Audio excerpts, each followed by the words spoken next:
بسم اللہ الرحمن الرحیم۔ السلام علیکم۔ آج 2 ستمبر بروز جمعرات ہم بات کریں گے 3 اہم کیسز کے حوالے سے۔ لاہور ہائی کورٹ میں ایل ڈی اے کی ایک اہم جو اپیل تھی وہ خارج ہوئی ہے، اور یہ اپیل تھی شہباز شریف کے دور کا ایک پروجیکٹ تھا، اور اس میں ہماری عدالتوں نے رکاوٹ ڈالی، اور عدالتوں میں رکاوٹ کی وجہ سے 2 ارب روپے کا قومی خزانے کو نقصان پہنچا، اور اس پر ایل ڈی اے نے اپیل کی تھی۔ بڑی اہم تفصیلات ہیں جو میں آپ کے ساتھ شیئر کروں گا۔ ساتھ ہم بات کریں گے جو فیکٹری میں گجرپورہ میں فیکٹری میں لڑکیوں کے ساتھ زیادتی کی گئی تھی، اس میں اہم انکشافات ملزم کی طرف سے سامنے آئے ہیں، وہ آپ کے ساتھ شیئر کروں گا۔ اور مسلم لیگ نون کے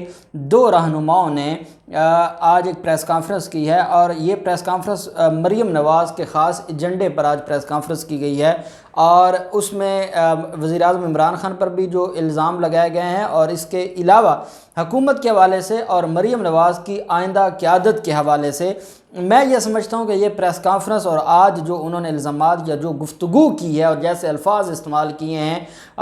ہم اکثر کہتے ہیں کہ یہ جاتی عمرہ کے نوکر ہیں، اور یہ اپنی اور نوکر ہونا بھی یہ اپنے لیے اعزاز سمجھتے ہیں۔ آج انہوں نے کیا کہا اور ان کی طرف سے کون سے الزامات لگائے گئے اور ان کا کیا جواب ہے، بڑی اہم تفصیلات ہیں جن کا میں آپ کے ساتھ آج ذکر کروں گا۔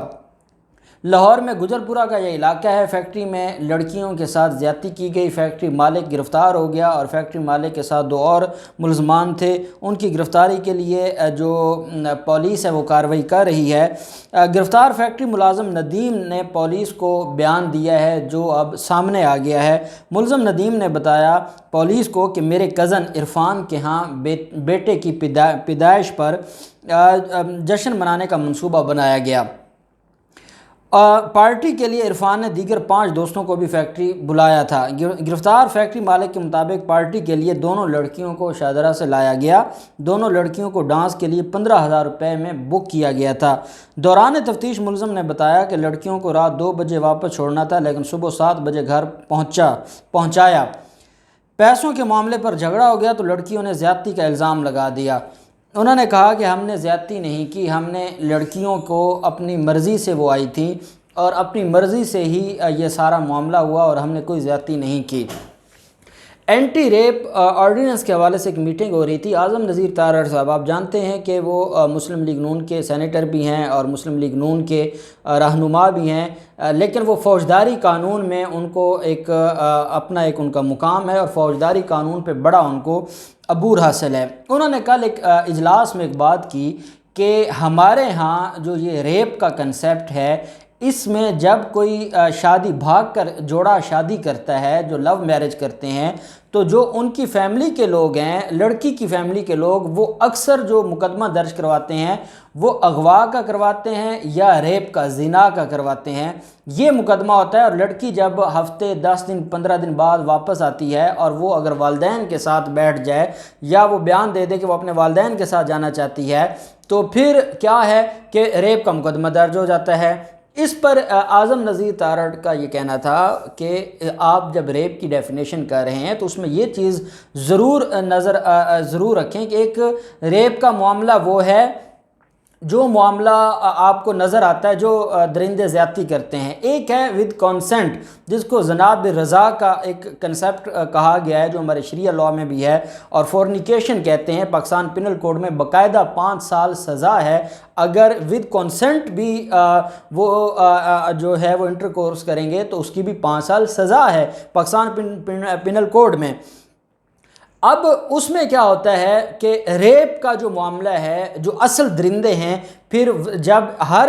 دوسرے کیس میں ریپ کا اوفینس لگنے لگ جاتا ہے تو اصل درندے بچ جاتے ہیں، یہ ان کی ایک توجیہ تھی۔ اور کیونکہ وہ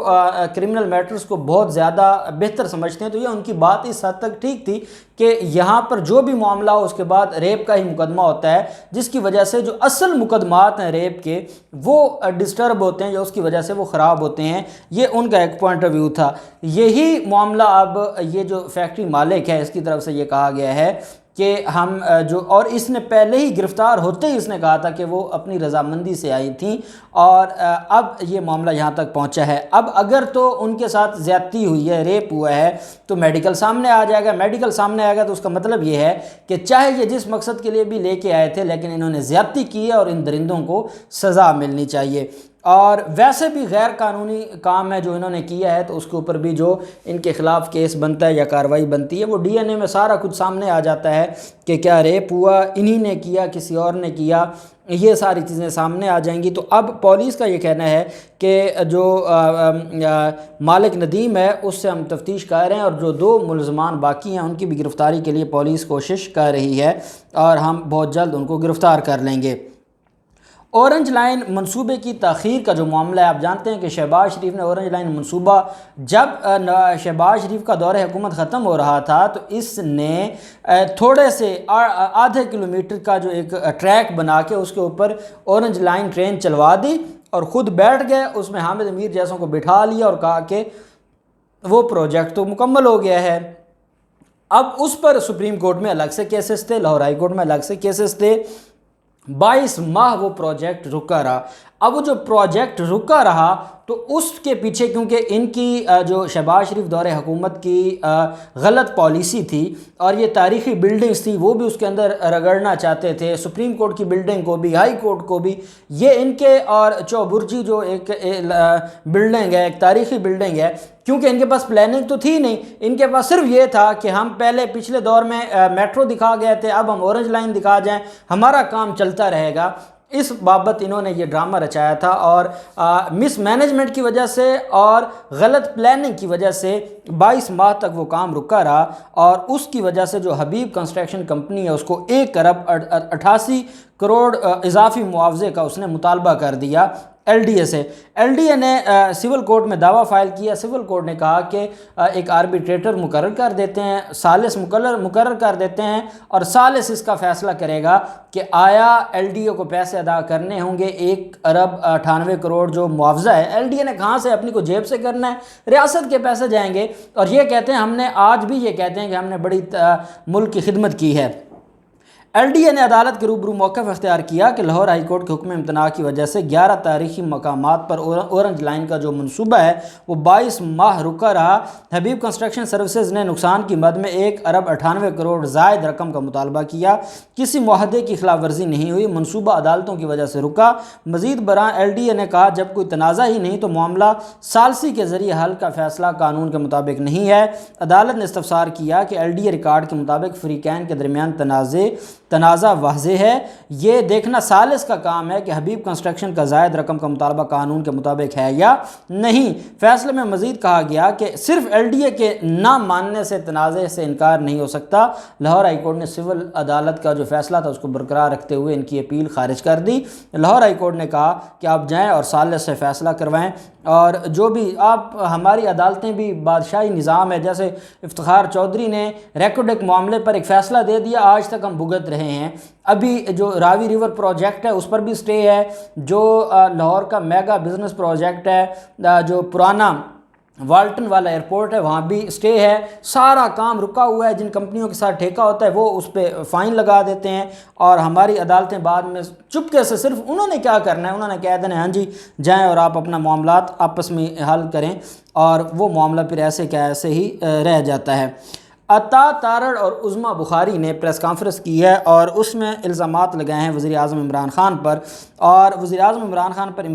جو الزامات لگاتے ہوئے یہ بیسیکلی ان کو نا کوئی پاگل پن کا دورہ پڑتا ہے، اور رائے ونڈ اور جاتی عمرہ میں یہ بیٹھے ہوتے ہیں، مریم نواز کی طرف سے ان کو کہا جاتا ہے بھائی ان کو خود نہیں پتہ، ان کو شرم آنی چاہیے کہ آپ چینی کے حوالے سے، شوگر کے حوالے سے، شوگر سکینڈل کے حوالے سے الزام عمران خان پر لگا رہے ہیں۔ سب سے بڑے شوگر سکینڈل کے بینیفیشری آپ ہیں، آپ کی شوگر ملیں ہیں، چودھری شوگر مل آپ کی، اتفاق شوگر مل آپ کی، رمضان شوگر مل، کتنی شوگر ملیں آپ کی ہیں، پنجاب میں سب سے بڑا بزنس آپ کا ہے شوگر کا، اس کے بعد جہانگیر ترین کا ہے، شوگر کی وجہ سے آپ کے خلاف کیسز بنے ہوئے ہیں، الزام آپ لگاتے ہیں وزیر اعظم عمران خان پر۔ اب انہوں نے الزام لگایا ہے کہ چینی کا اسکینڈل عمران خان کے دور میں آیا، چینی اسکینڈل 122 ارب روپے، آٹے کا 70 ارب روپے کا اسکینڈل آیا، ایک بھی گرفتاری نہیں ہوئی۔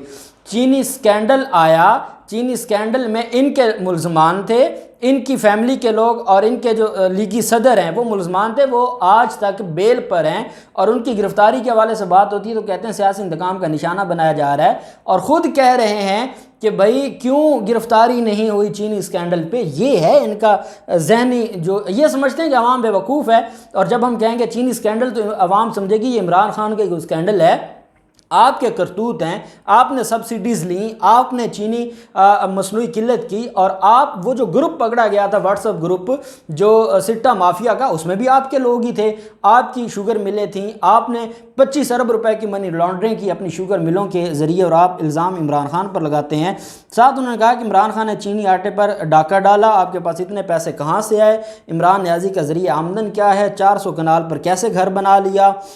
400 ارب روپے کا ڈاکہ نہیں ڈالنے دیں گے، والٹن ایئرپورٹ کی زمین 99 سال کی لیز پر کیوں دی گئی، اور آپ کے وزیر جیل پروف ہیں، آپ کے وزیر کیوں نہیں جیل میں جاتے، اور خان صاحب آپ نے 4.5 کروڑ روپے کی زمان پارک میں کوٹھی بنائی، کہاں سے پیسہ آیا، نیب ایف آئی اے وزیر اعظم کے خلاف ایکشن کیوں نہیں لیتا، فارن فنڈنگ کیس جلد کیوں نہیں حل ہوتا، اور عطا فیروز والا کی زمین کاغذات نامزدگی میں عمران خان نے خود کی ملکیت ظاہر کی، اس پر کام کر کے ہم پٹیشن دائر کر رہے ہیں، اور ہم عمران خان کے خلاف عدالت جا رہے ہیں کہ عمران خان کی جو جائیدادیں ہیں ان کے بارے میں، جو فیروز والا میں کوئی جائیداد ہے جس میں عمران خان کے نام پر جائیداد ہے، اس ساری چیزوں کا جو ہے وہ عدالت ہی اس کے اوپر انکوائری کرے، اور ہم اس معاملے کو عدالت لے کے جا رہے ہیں. یہ ان کے الزامات ہیں، اور یہ ان کی جو اوقات ہے، یہ بیسیکلی ان کو لکھی لکھائی بات مریم نواز کی طرف سے بتا دی جاتی ہے، یہ بولتے رہتے ہیں اور یہ سمجھتے ہیں کہ انہوں نے کو بڑا تیر مار لیا ہے. اب دیکھتے ہیں کہ یہ کب پٹیشن لے کے جاتے ہیں، کیا ہوتا ہے. جو بھی تفصیلات ہوں گی آپ کے ساتھ شیئر کرتے رہیں گے. اللہ پاک پاکستان کا حامی و ناصر ہو. بہت شکریہ. اللہ حافظ. پاکستان زندہ باد.